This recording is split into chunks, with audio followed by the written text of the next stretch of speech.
Greetings LEGO fans, and welcome to Retro LEGO, where we revisit and rank the sets in beloved LEGO themes from the past. Today, we hit the high seas with the swashbuckling debut of LEGO Pirates. It seems impossible not to understate the absolute seismic shift this series introduced to the world of LEGO, giving us a treasure trove of new elements, a variety of groundbreaking face prints, and some of the most impressive sets the company has ever produced.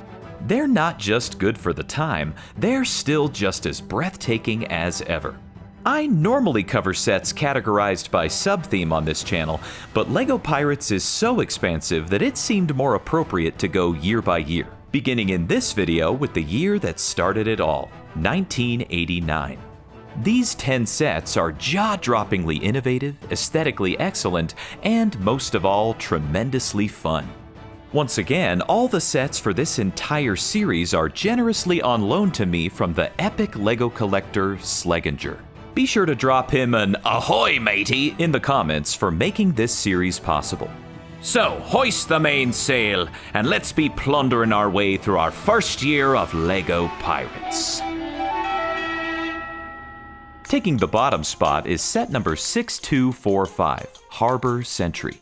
Hitting shelves at $4.25, this little Imperial rowboat is an affordable entry point in LEGO Pirates. The boat itself is one of the many new elements introduced with this line, accompanied here by other newcomers such as the flintlock pistol, the oars, cutlass, cannon, shoulder epaulets, and bicorn hat. But that's not all that's new here, as the Imperial print on the flag is introduced, along with the minifigure, who is the titular Harbor Sentry.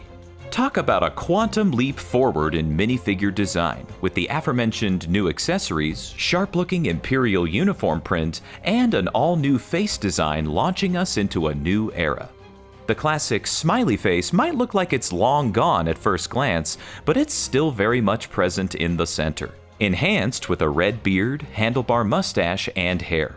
This particular print would have a long and storied career, traversing the Middle Ages, the Old West, and beyond. The cannon, precariously mounted on a swivel in the front of the boat, is patently impractical. But here's the thing, I don't care, as it adds a delightful play feature to an otherwise somewhat bland set. The one included in this copy is a transitional non-firing variant. But depending on where you bought the set, there are actually 3 different versions you could have received. A full firing version, the best in my opinion, a completely static non-firing version, and the one included here, the transitional non-firing model. This one is the worst in my estimation, as it gives you the appearance of being able to fire followed by disappointment, kind of like the LEGO cannon equivalent of an oatmeal raisin cookie. Cannon aside, this set won't necessarily blow your socks off, and it's the only one I'd recommend giving a pass if you're not in the completionist camp. At number 9, we have set number 6235, Buried Treasure. The cheapest of this year's offerings at $3.25 US, this set is a delightful microcosm of pirate life in just 20 pieces. Representing the moment every pirate dreams of, the unearthing of their coveted treasure, this set introduces one of my favorite elements LEGO ever produced, chrome gold coins. I was so enamored with these as a kid, and every set that included them was just that much more elevated in my book. This set includes 2 full sprues of this valuable treasure, which I'm sure makes the included pirate quite happy. This guy makes a handful of appearances this year, with his new bandana element and prints once again showing off this line's forward-thinking nature. The face print here is another classic smiley, enhanced with a black mustache and stubble, along with black hair. I've gushed over this face print before on this channel, as its career spanned some of my favorite childhood themes, and it's a joy to finally be covering its inaugural appearance. Another newcomer here is a pirate staple, the Monkey. For some reason, this guy just emanates mischief for me, confirmed perhaps by his wielding of a cutlass in this scene. The yellow plates surrounding the treasure perfectly reflect the vibrant sands of the Caribbean, while the pirate flag planted on the spot marks his claim on this bounty. We're at number 9 on this list, and we've already hit top-tier set quality, which bodes quite well for the rest to come. Coming in at number 8 is set number 6251, Pirate Minifigures. Very similar to our last entry, this set might include a treasure chest bursting with gold, but the real treasure here is the wealth of minifigures included, 5 in total. The first is a variant of the pirate we just saw, this time with red stripes and blue pants. Next, we have the lone female pirate of the gang, the notorious Anne. Though we had seen some female characters in previous sets, she holds the distinction of having the first female faceprint, and the first to not contain the classic smiley face. Sporting a blue version of the new bandana, along with a somewhat voluptuous torso print, she's a welcome addition to the pirate crew.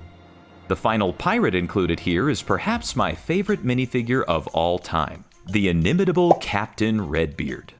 Having just spent $150 on an upscaled version of this legend, I think my adoration is pretty well documented.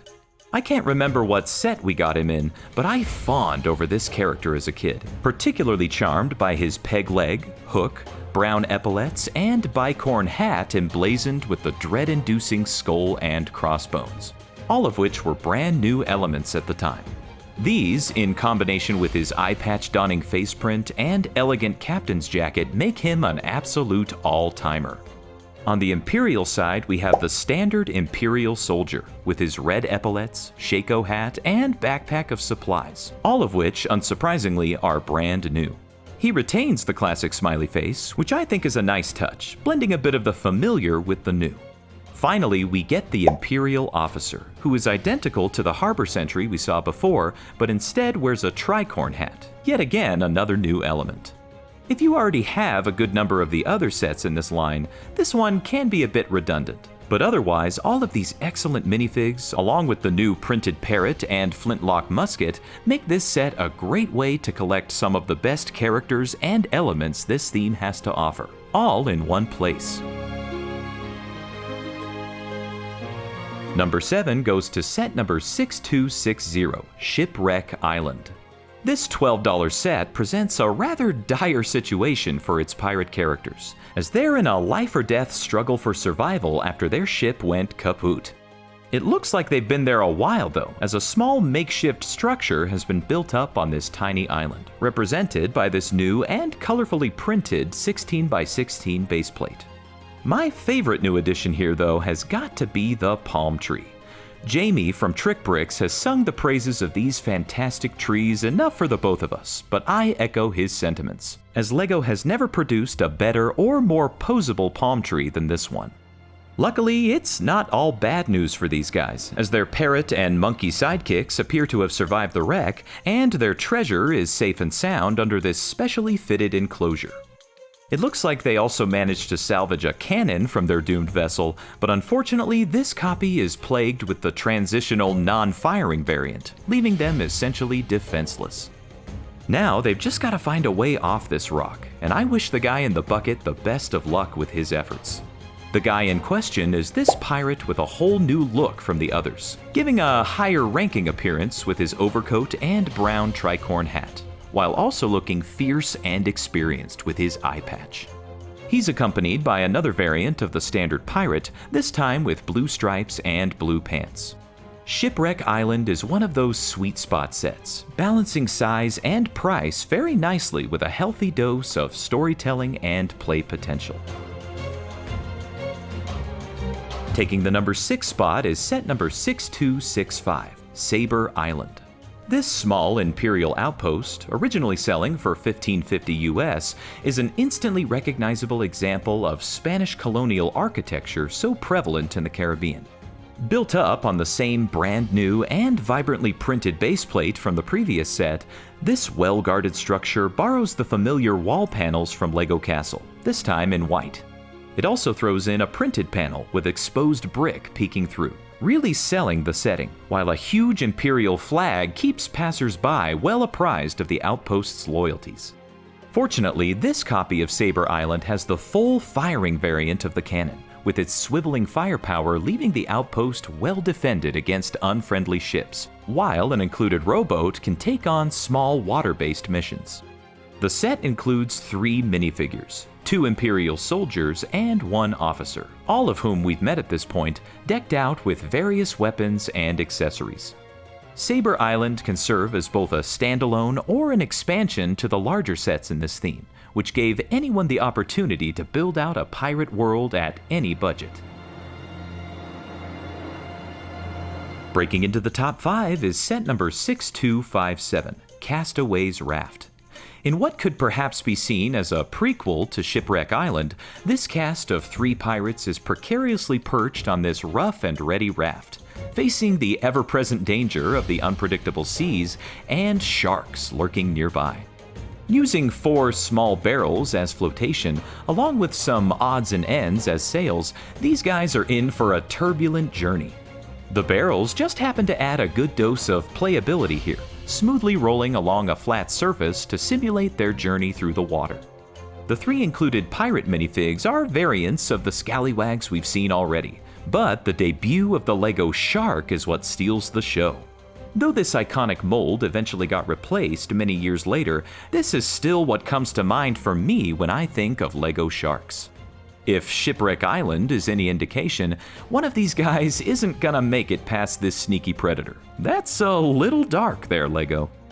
The pirate map, unsurprisingly new here, is their only means of navigation, and is one of LEGO Pirates' most recognizable pieces. The perilous premise, smooth-rolling, ramshackle design, and introduction of the LEGO Shark really elevate this set for me, regardless of its relatively small size. At number 4, we have set number 6270, Forbidden Island. Far from the desperate situation of Shipwreck Island, this reads as a very deliberate base of operations for the pirate crew, reclaimed from what looks like an old abandoned fortress. The set-exclusive 32x32 baseplate, a larger play on what we saw with the other 2 island sets, forms the foundation for this hideout, just as vibrant as ever. Standing in the center of the island is the mast of an ostensibly retired pirate ship, forming a fitting lookout post. 2 sections, joined together by a bridge, another new introduction, form the rest of the base. One side simply looks like the crumbling ruins of the original structure, while the other looks quite a bit more useful, with some practical interior space and a functional prison cell, which in this case appears to have an inhabitant. How he got in there seems fairly obvious, as a trapdoor is set up directly above it, ready to capture any Imperials who want to snoop around. In addition to a cannon, rowboat, shark, palm tree, and a treasure chest bursting with gold, this set includes 4 minifigures, all of whom are familiar to us, save for a slight recolor of the standard pirate crewman.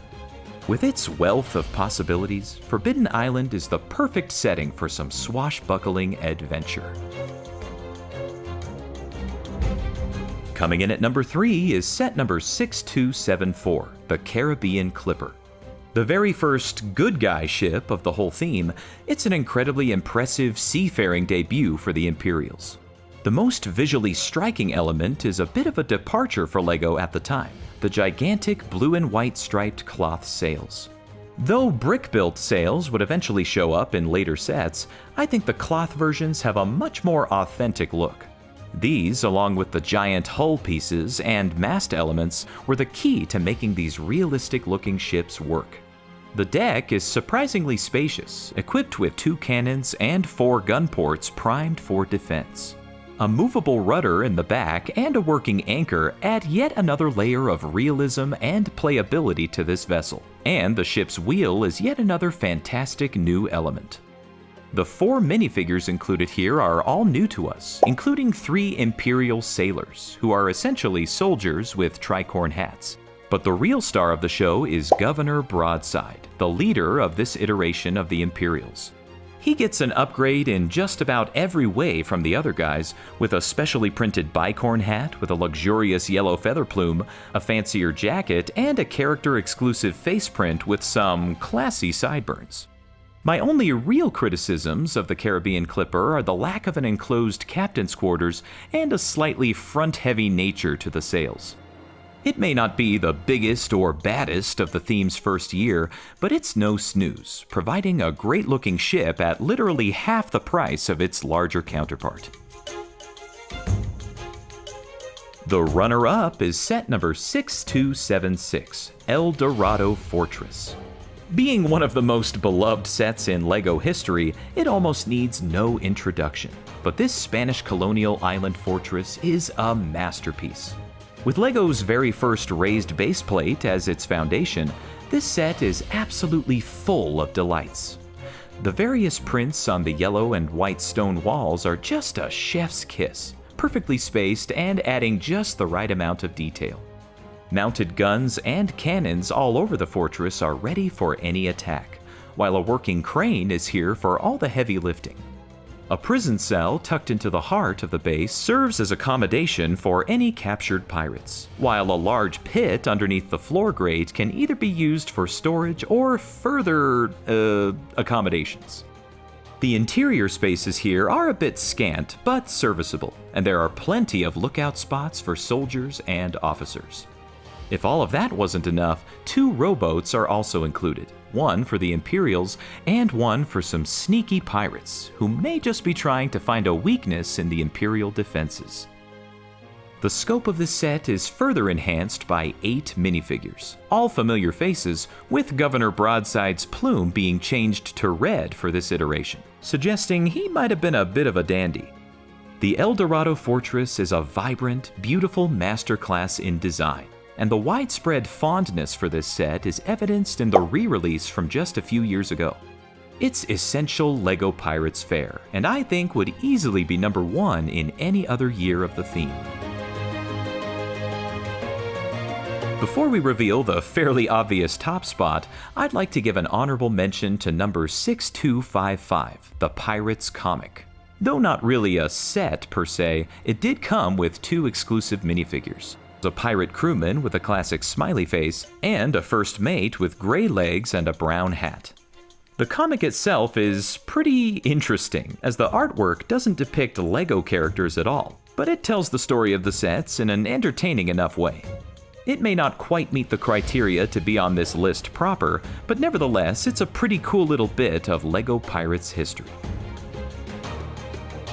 And at number 1 is set number 6285, the Black Sea's Barracuda. LEGO's first proper pirate ship, I'm speechless at how they were able to so thoroughly knock it out of the park for their first try. What a jaw-dropping display of creative innovation and infinite play potential. Of the many sets I gawked at in catalogs in my youth, this was the one that seemed the most impossible, since $110 back then was an insurmountable hurdle for my family. I would put this ship up against any made today and still say that it holds up just as well. Its red and white striped sails are one of the most iconic elements in all of LEGO's history, while its cannon-laden gun ports, working anchor, functional rigging, and crane lay the groundwork for hours and hours of play.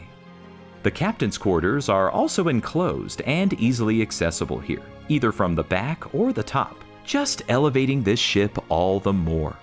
There's even a plank included for mutinous crew members to walk to their doom, allowing you to reenact one of the most piratey cliches in the book. The 8 included crewmates are a familiar gang of buccaneers we've seen in one iteration or another, and they add so much kinetic energy to the already beautiful vessel. Much like Dorado Fortress, this ship also got the remake treatment in recent years, cementing its excellence for a new generation. The Black Sea's Barracuda ranks right up there with Fort Legoretto and the Pharaoh's Forbidden Ruins as one of my favorite LEGO sets of all time. And in my estimation, it's not only the best set of 1989, but the best in the whole theme. But what do you think about this first year of LEGO Pirates? Let me know in the comments below, and be sure to subscribe so you don't miss out on the next exciting years of this theme. Thank you again to the generous members of the Brick Guild for supporting this channel. And until next time, swab the deck, you filthy bilge rat!